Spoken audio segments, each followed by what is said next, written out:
પ્રાથમિક માહિતી મુજબ રાજકોટ શહેર હનુમાનમળી ખાતે ડમ્પર ચાલક દ્વારા એક સ્કૂટી ચાલક એક્ટિવા ચાલક બેનને અડફેટે લેતા એક વિદ્યાર્થીનીનું મોત થયું છે ને એક ઇન્જર્ડ થયેલ છે. જે બાબતે ટ્રાફિક વિભાગ દ્વારા પણ જે અગાઉ ઓગસ્ટ 2023થી અમલમાં છે ભારે વાહનોનું જાહેરનામું, તે અન્વયે આવા કોઈ વાહનો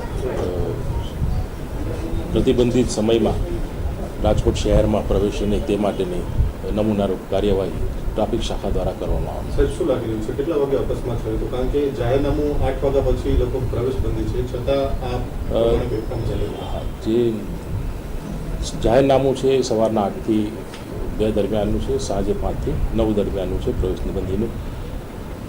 જે બનાવ બન્યો છે આ સમયગાળા દરમિયાન બન્યો હોય, જે ડમ્પર ચાલક પકડાઈ હતી અને પૂછપરછ દરમિયાન જે પણ કાર્યવાહી કરવામાં થતી હશે તે કરવામાં આવશે.